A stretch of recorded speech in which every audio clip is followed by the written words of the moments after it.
bueno tener aquí a nuestro amigo, el doctor Nelson Torres. Buenos días, ¿cómo está? La paz de Dios, bendiciones a cada uno de ustedes. Claro que sí, doctor. Mi eslogan es que este lugar es terapéutico. Amén. Lugar es encontré mucha gente allá afuera buena, gente de Dios. Y yo, wow, qué bendición. Estamos en un ejército. Eso es bien montado. Y entonces Orlando me recibió. Entonces, gente me falta un micrófono y empezamos a cantar allá abajo. Y bueno, un culto. sí, ahorita a René González, mucha gente. Carlos Rosa. No, esa gente son gente buena de Dios. Sí, qué bueno. Qué bendición estar con ustedes en esta preciosa mañana del Señor. Está nubladito así, es hermoso ver el día así también. Está bonito, sí, es diferente. Sí, se ve como que, wow, nítido. Qué bendición. Nada, hoy quisiera hablar sobre la transformación o transformando la mente, mejor dicho, transformando la mente cambia tu vida. Claro, hemos escuchado muchas veces predicaciones, yo he escuchado discursos de predicaciones sobre, ¿verdad?, este proceso de trabajar con la mente. De hecho, usamos textos bíblicos como que tenemos la mente de Cristo. La palabra dice que tengamos la mente de Cristo. Y, wow, qué interesante. Fíjate que no el corazón ni los pies de las manos de Cristo, sino la mente. Y yo, wow, ¿por qué la mente y no el corazón o no otras partes del cuerpo, verdad? Y es interesante porque la Escritura dice en Proverbios, en el libro de Proverbios, en el capítulo 23, en el verso 7, de acuerdo a la Reina Valera, dice: porque cuál es su pensamiento en su corazón, tal es él. Wow. O sea, cuando yo encontré ese verso bíblico hace años atrás, no le di tanto énfasis como le estoy dando los últimos 10 años para acá. Y yo, wow, porque me he dedicado a estudiar el proceso de la mente, cómo es la mente humana. Y entonces me he dado cuenta que la manera en la que nosotros pensamos determina cómo vivimos y quiénes realmente somos. Así es. Por eso la Biblia dice que de la abundancia del corazón habla la boca, pero en otro texto bíblico dice: de toda cosa guardada, guarda tu corazón, pero entonces en el original dice: guarda tu mente, porque de él mana la vida. Y yo, Por lo tanto, es por eso que tenemos que reflexionar acerca de lo que estamos pensando y viviendo, porque va a depender de lo que está en la mente.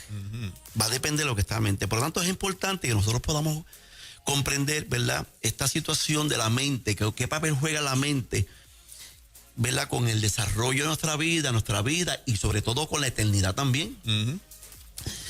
Para poder entonces aprender a poder filtrar, ¿verdad?, esos pensamientos, como dice en 2 Corintios capítulo 10, en el verso 4 y 5, que nosotros llevemos todos nuestros pensamientos cautivos a la obediencia de Cristo. Así es. Nosotros no vamos a poder vivir la vida que Dios quiere o que Dios desea que nosotros tengamos, una vida llena de paz con Él, paz con nosotros mismos, y poder cumplir el propósito de Dios y la capacidad de nosotros desarrollar nuestro carácter de Cristo en nuestra vida si nosotros no trabajamos con lo que es la mente humana.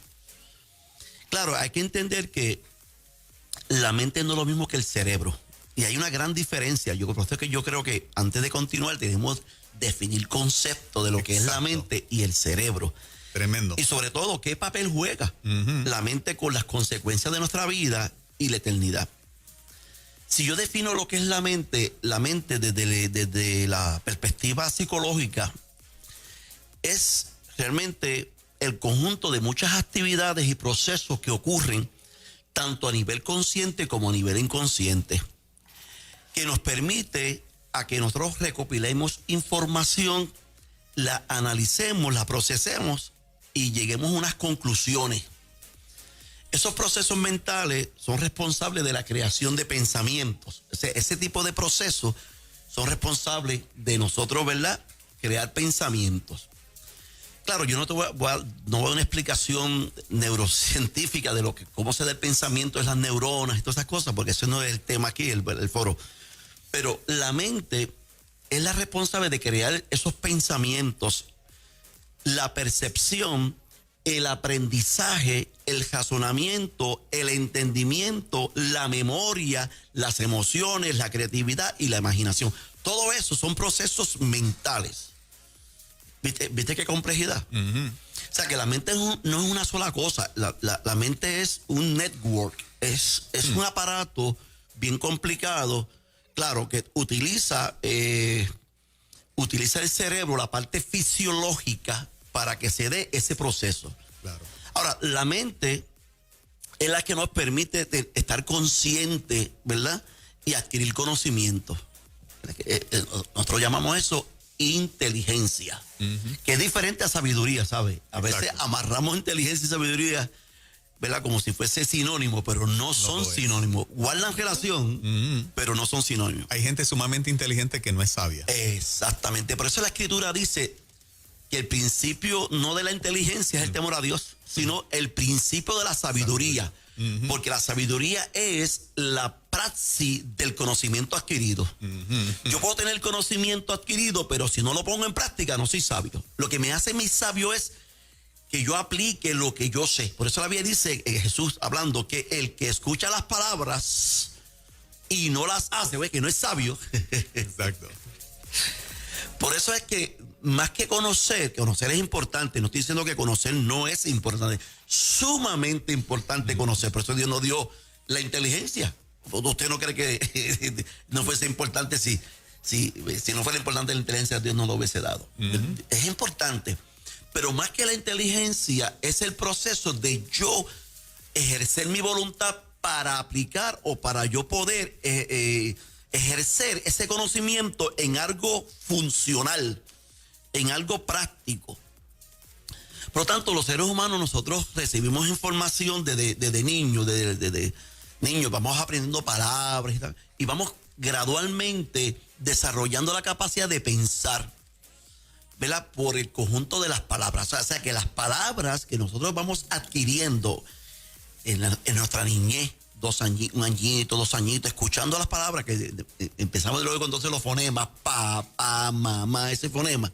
Vamos adquiriendo palabras, agua, comida, arroz. Entonces vamos desarrollando un vocabulario y todas las experiencias que yo observo y vivo las voy guardando, pero se guardan en pensamientos.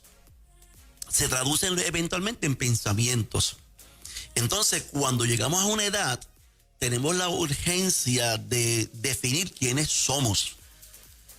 Un niño de 4, 5 años, 6 años, no le importa quién es, él vive. Yo existo, yo ya. Pero diferente ya el adolescente, por eso la palabra dice adolece, porque falta de unos conocimientos y ya está entrando unos pensamientos abstractos, no es unos pensamientos, cosas concretas como la mesa, el vaso, la agua, no, eso son cosas concretas. Abstracto viene siendo como el amor, el principio, la muerte, la vida, cosas que son conceptos que son desarrollados por el conjunto de pensamientos para montar una definición de algo. Y a los 12, 13, 14 años ya los niños van desarrollando esa capacidad de comenzar a pensar de forma abstracta. Entonces necesitan identificarse quiénes son. Y ahí es que surge la idea de quién soy yo, de mi personalidad. Dependiendo de todas las cosas acumuladas, vocabulario, lo que me dijo papi, me dijo mami, la escuela, la maestra, mi abuelo, mi tío, el sistema, ¿verdad? Del entorno social donde me desarrollo, todo eso sirve de referente para yo definir quién yo soy. Entonces, desarrollamos un pensamiento, yo soy así. Yo no sé, usted le pregunta a la gente, ¿cómo? Es que yo soy así. No, tú te construiste así. Nosotros realmente somos una construcción. Por eso el apóstol Pablo dice que tenemos que someter todo pensamiento a la obediencia a Cristo y romper con los argumentos que se convierten en fortaleza, en una construcción. Poderoso. Sí, nosotros somos una construcción. Una construcción mediada por el lenguaje o el pensamiento humano y las relaciones humanas que se convierten en pensamientos. Todas nuestras experiencias vividas son pensamientos, ¿sabes? Cuando las pensamos, son pensamientos. O sea, las vivimos, pero acá arriba se procesa en pensamientos. Entonces, si queremos cambiar la vida nuestra, tenemos que comenzar a transformar nuestra mente. Doctor, disculpe, ¿para todo el mundo será posible lograr esa transformación? Claro, todo tiene la posibilidad de hacerlo. Lo que pasa es que requiere de unos elementos que muchas veces la gente no tiene. Por ejemplo, primero es voluntad. Reconocer y aceptar que yo quiero cambiar. O sea, si yo estoy viviendo mi vida y yo veo que los resultados que yo tengo no me agradan, no me llenan, me crean vacío, depresión, ansiedad, molestia, significa que yo tengo que hacer un cambio y el cambio comienza conmigo en la mente. Ese es el gran problema. Entonces muchas veces la gente lo que hace es que siguen viviendo el momentum, no se sienten bien, pero no se sientan a reflexionar y a analizar qué es la capacidad que Dios nos ha dado. Dios nos ha dado la capacidad de reflexionar y pensar. Por eso la Biblia dice, medita de día y de noche. Meditar es reflexionar. Y cuando yo reflexiono me doy cuenta de.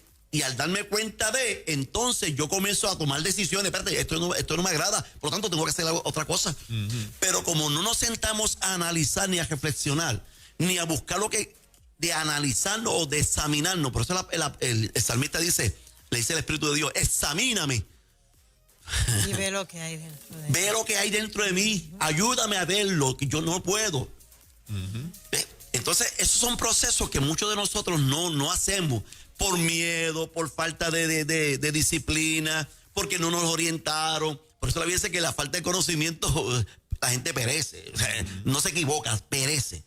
Entonces, son procesos que hay que enseñar desde muy temprano a sentarnos a autoevaluarnos y a sincerarnos. La Biblia dice que la palabra dice que es como un espejo que yo me miro a mí mismo. Entonces yo tengo que sentarme a analizar y me estoy dando cuenta que el pensamiento que yo tengo me está generando a mí una serie de emociones y actitudes de conducta que me están llevando a un resultado que a mí no me agradan. Yo siempre le digo en la oficina a mis pacientes que todo comienza con la mente y hago un diagrama para que ellos lo vean, porque a la gente le gusta ver las cosas, le gusta más la parte gráfica. La gráfica, y yo soy bastante gráfico en ese sentido, para que lo puedan entender, ¿verdad?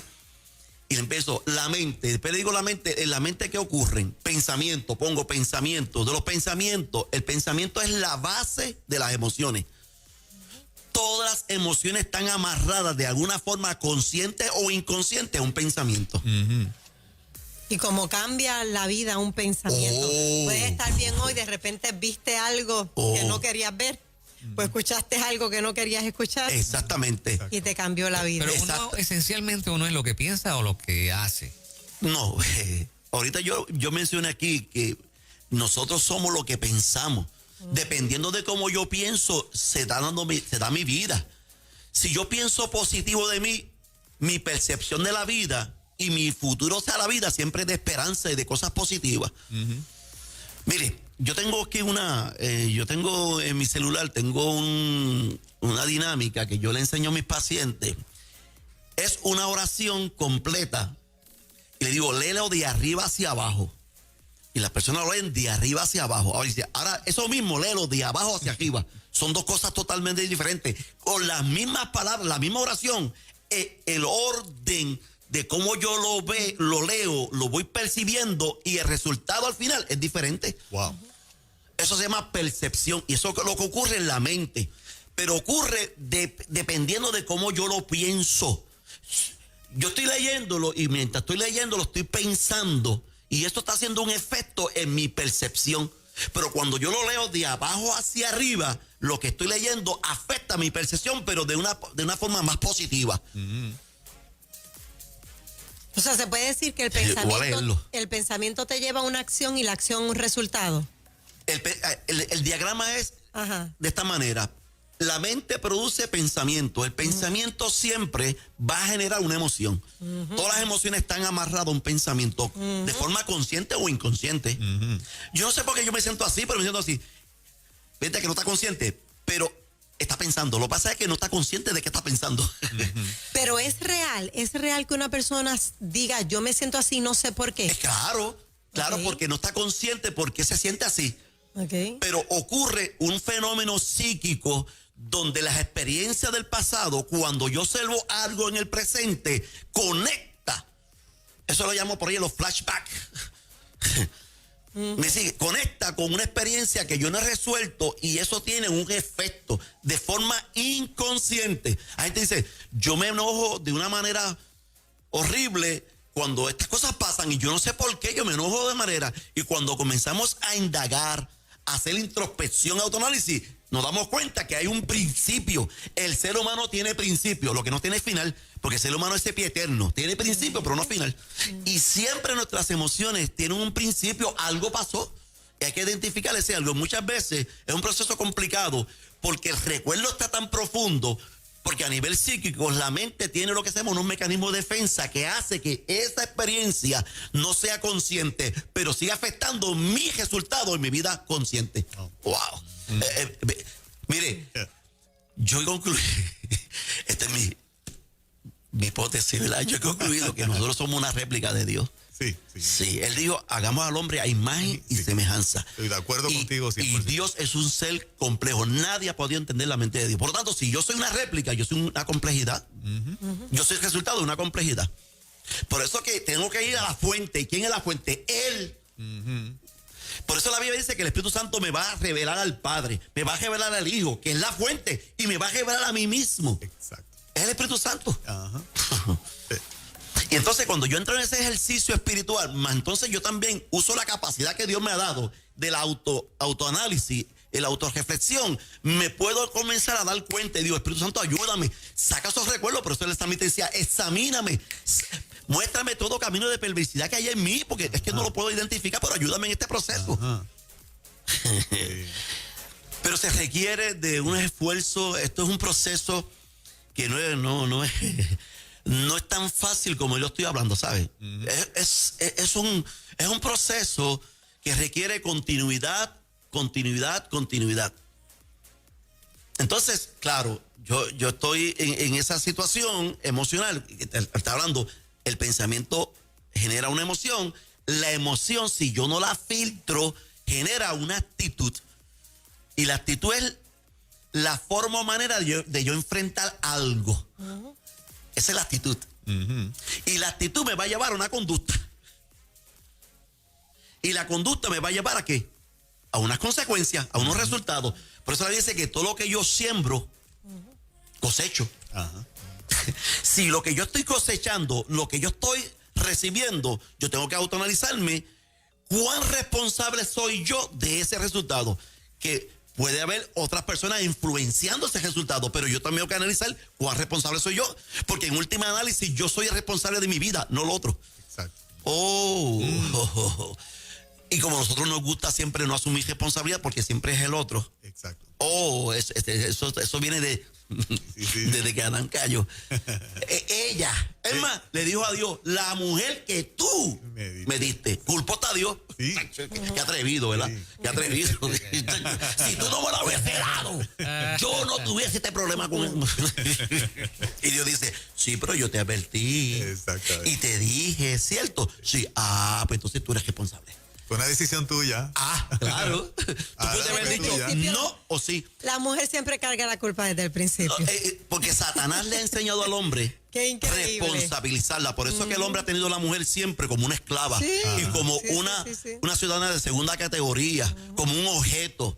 Porque le ha enseñado a los hombres a pensar que ella es la responsable de su caída, de su fracaso. Nelson, algunos hombres, nosotros no. La mayoría de los hombres, gracias a Dios que tú y yo no, gracias a Dios, pero le ha enseñado a los hombres desde un principio de que ella es la responsable. Claro. Tenemos que entrar en ese proceso de, espérate. No. A mí me gustó el libro que escribió Rey Mato, muchacho, de la mujer. El sello de la creación. Muchacho, ese hombre fue una inspiración de Dios, muchacho, precioso. Es un libro que yo me lo comí y yo lo leí y yo en un tiro me lo comí. Yo cuando leo una cosa, wow. Y yo usaba ese libro con el permiso de Rey Mato. Rey, wow, qué palabra, mano. El sello de la creación. Entonces, Satanás se ha dedicado a enseñar a los hombres que ella es una categoría inferior, no sirve, la fuera responsable. Y Lo que- algunas mujeres también. y algunas mujeres han aceptado eso, por eso sí. es que tienen la autoestima por el piso. Mas, sin embargo, el propósito de Dios, cuando le dio la mujer al hombre, y no quiero desviar del tema, Ajá. le dio la mujer al hombre, la dio con un propósito, que fuera mi ayuda idónea. Y para ser ayuda idónea, Dios la capacitó para poder cumplir con ese propósito. Así es. O sea que ella tiene unos dones Chacho, tremendos, espectaculares. espectaculares. Bueno, pero eso no es el tema de hoy, la mujer creación de Dios. Pero lo que debe decir es que entonces tenemos las consecuencias. Entonces yo tengo que autoanalizar cuán responsable yo soy de los resultados que estoy teniendo, aunque pueda haber personas en mi entorno que puedan haber influenciado de alguna manera a que yo llegue a eso, pero de todas maneras yo sigo siendo responsable de cuánto yo me dejo influenciar, porque puede ser que me manipuló, me engañó, usó la mentira, ¿verdad? Para poder tomar ventaja a la persona, como lo hace Satanás. Que estuve predicando el domingo los 5 mecanismos que Satanás usa para tener control mental del ser humano. Wow. Que es la intimidación, o sea, la amenaza, la manipulación, la